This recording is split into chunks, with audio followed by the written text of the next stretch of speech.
Just 1 week ago, we, you, the city, and all the community. Pontiac, a brand once synonymous with speed, rebellion, and American car culture. The name alone brought excitement. GTO, Firebird, Trans Am. For decades, Pontiac was the beating heart of General Motors, building some of the most iconic cars in history. But today, Pontiac doesn't exist. It was killed off in 2010, not because people stopped loving cars, but because of a series of mistakes, corporate mismanagement, and an economic collapse that finished what GM had already broken. So how did Pontiac go from building America's first muscle car to disappearing completely? This is the tragic death of Pontiac.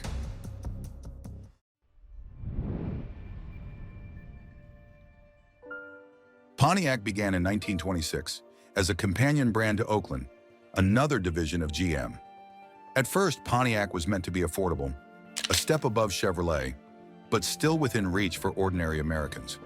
But something unexpected happened. Pontiac immediately outsold Oakland.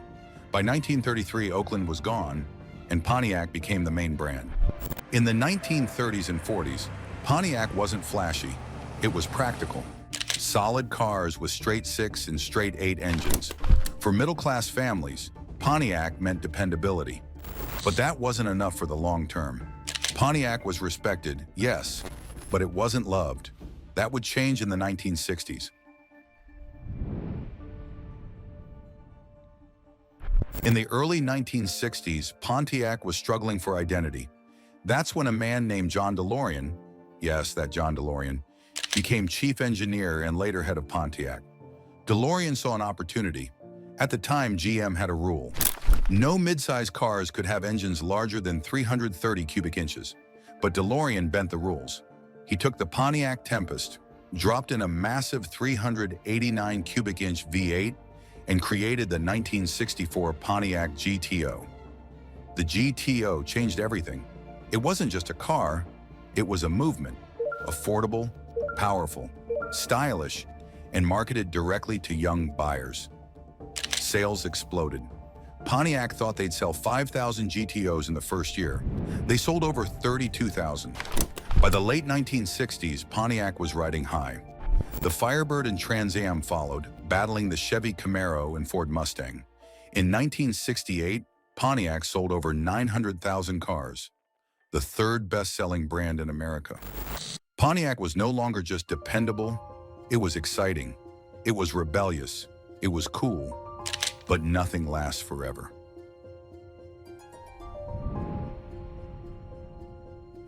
The 1970s brought disaster for American muscle. First, the 1973 oil crisis made gas prices skyrocket. Suddenly, big V8 engines seemed irresponsible. Buyers wanted small, fuel-efficient cars. Then came new emissions regulations and safety laws. Engines were detuned, horsepower dropped, cars became heavier. The GTO, once the poster child of muscle, faded away. The Firebird and Trans Am survived, but with much less power. By the late 1970s, Pontiac's identity was in crisis. Was it the brand of muscle cars, or just another GM division? Without the fire of the 60s, Pontiac was losing its edge. The 1980s should have been Pontiac's chance for a comeback. Instead, it exposed deeper problems. Pontiac released the Fiero in 1984, a mid-engine sports car, something no other American brand was doing. At first, people loved it. Affordable, futuristic, and unique. But it was rushed into production. Engines overheated, cars caught fire. By 1988, the Fiero was dead. Meanwhile, Pontiac leaned heavily on the Firebird Trans Am, boosted by pop culture. Smokey and the Bandit made the black and gold Trans Am a symbol of freedom and rebellion. Knight Rider made it futuristic. The Firebird was cool, but it couldn't carry the entire brand alone. And underneath it all, Pontiac was becoming a victim of badge engineering. Instead of unique cars, GM gave Pontiac slightly restyled Chevrolets, Buicks, and Oldsmobiles. To buyers, they all looked the same.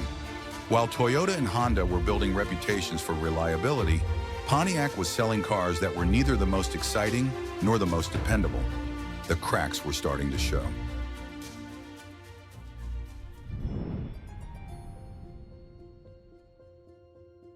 In the 1990s, Pontiac tried to sell itself as the excitement division of GM. The marketing was loud, flashy commercials, aggressive styling, big spoilers. And to be fair, some cars lived up to it.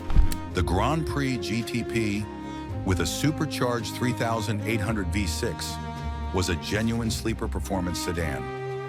The Firebird Trans Am WS6 was brutally powerful, with its 5.7-liter V8. Even the Bonneville SSEI had personality, but too many Pontiacs were simply average. Cars like the Sunfire or Montana minivan didn't exactly scream excitement. Sales were declining. Young buyers weren't flocking to Pontiac anymore, and the cars didn't have the build quality to win over buyers looking for long-term reliability. By the end of the decade, Pontiac was still alive, but it was no longer leading. It was surviving. The 2000s sealed Pontiac's fate. Instead of doubling down on performance and identity, GM gave Pontiac some of its worst products. The Aztek 2001 became infamous as one of the ugliest cars ever made. It was so ridiculed that it tanked Pontiac's image for years. Ironically, it later found fame in Breaking Bad. The G6 sedan was meant to replace the Grand Am, but it was bland and uninspired. There were a few bright spots. The 2004 GTO, imported from Holden in Australia, had real muscle, but its styling was too plain, and it never connected with buyers. The Solstice Roadster looked fantastic, but it came too late to save the brand. By 2005, Pontiac sales had dropped below 500,000 units, barely half of its peak in the 60s. GM itself was collapsing under debt, bureaucracy, and outdated strategies. And then came the knockout punch.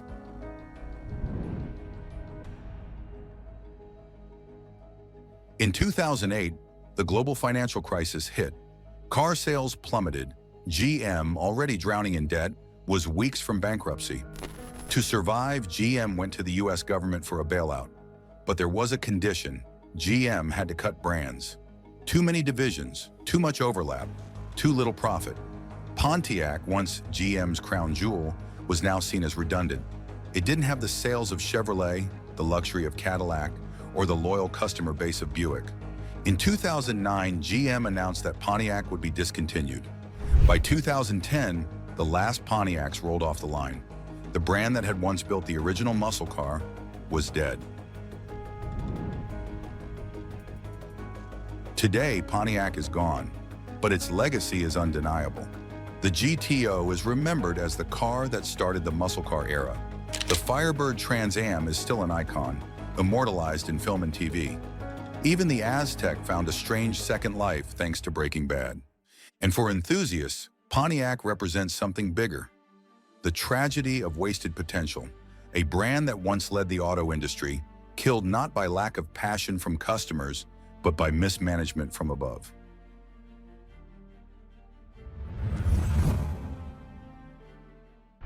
Even after Pontiac's demise, a devoted community refused to let its memory fade.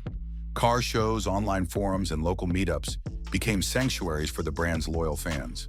Classic GTOs, Firebirds, and Trans Ams were meticulously restored, often with painstaking attention to period-correct details. For enthusiasts, owning a Pontiac wasn't just about nostalgia, it was about pride.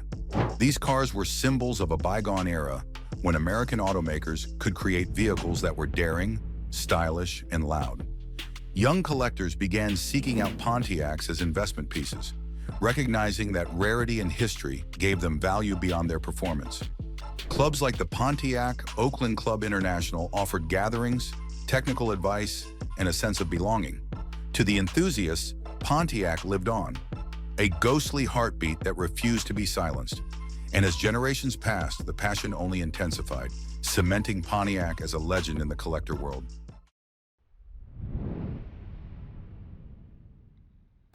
Pontiac's influence went far beyond the showroom. Hollywood and pop culture kept the brand in the public eye long after production ended. Movies like Smokey and the Bandit turned the black and gold Trans Am into an icon of rebellion and speed. TV shows such as Knight Rider made the Firebird, KITT, a symbol of futurism and adventure. Even the Aztec, widely ridiculed in its day, became a cultural artifact thanks to Breaking Bad, representing bold, if questionable, design choices. Pontiac cars weren't just vehicles, they were characters. The roar of a GTO, or the sleek silhouette of a Firebird on screen, carried more emotional weight than any modern marketing campaign could achieve. In this sense, Pontiac outlived its corporate demise. Its image and influence remained embedded in the cultural imagination, proof that sometimes a brand's soul is bigger than its balance sheet.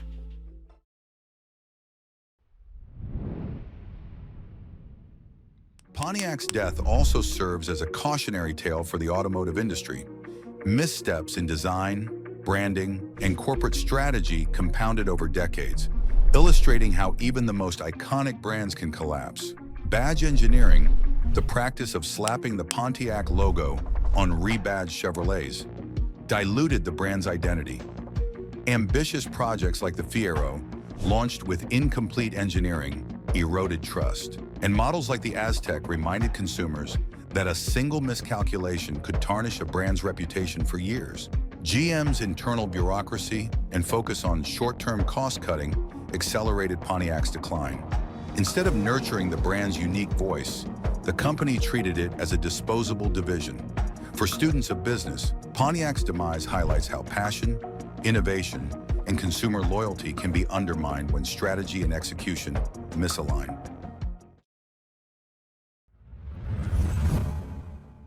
Pontiac's impact wasn't confined to the US markets. In Australia, GM's Holden division supplied the 2004 GTO, giving enthusiasts a taste of modern muscle from down under. Pontiac's legacy influenced car culture abroad, inspiring designers and performance enthusiasts worldwide. Collectors in Europe and Asia sought out classic Pontiacs, appreciating the raw American engineering and distinctive style. Car magazines celebrated them, and racing events featured these machines, proving that Pontiac's appeal transcended national borders. Even as the brand ceased to exist in dealerships, its design philosophy, combining power, style, and affordability, inspired a new generation of automakers looking to capture the thrill of American muscle.